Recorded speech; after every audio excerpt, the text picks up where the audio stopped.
السلام عليكم أصحابتا وبعد سلامتي مروا بأدوني دافاك جوكتان. Welcome back with another video.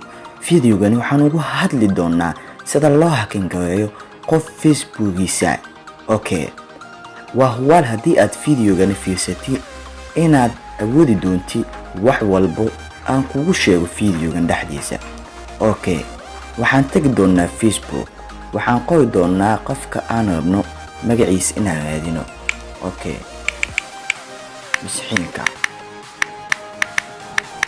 اوكي سيجن ayaa dhihi doona ayagoo badan ayaa noo soo baxay waxaan ku dhufan doonaa مسحينك cadde Facebookani wuxuu shaqeyn jiray ma hore waxaan lahaa jiray wiil saaxiibkay ah okay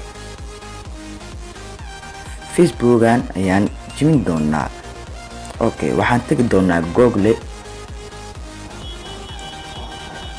Google marka aan tagno waxaan ku qori doonaa message-ka linki aan wadano linkigani waxaan ku soo dhigi doonaa fiidiyoogan qaybtiisa hoose ee description-ka basta ayaa dhihi doonaa message ayaa dhihi doonaa wuxuu nagi doonaa qaybta Facebook ee ku leedahay reporting-ka ama hacking-ka waxaan gelin doonaa qaybta koowaad qofka aan rabno inaan ka joojino Facebook-ga waxaan tagi doonaa profile-kiisa waxaan soo koobi gareysan doonaa linki profile-kiisa okay waxaan tagi doonaa qaybta Facebook-ga okay waxaan dhihi doonaa past waxaan geli doonaa magaciisa oo saddexaad مسحينك okay cadde waxaan gelin doonaa da'diisa oo saxda ah waxaan gelin doonaa 12 years okay waxaan laga rabaa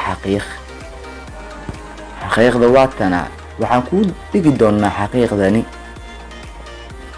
qaybta hoose ee fiidiyoogan waxaa laga rabaa in aad gelisi qaybtani emailka okay waxaan gelin doonaa emailkayga waxaan dhihi doonaa send anaga ma rabnaa qof wax yeeleeno okay waxaa 24 saac gudaheeda ku soo dhici doono waa bixin sheegayso in ay qofkan ka joojisay Facebook inuu isticmaalo aaladan Facebook lagu magacaabo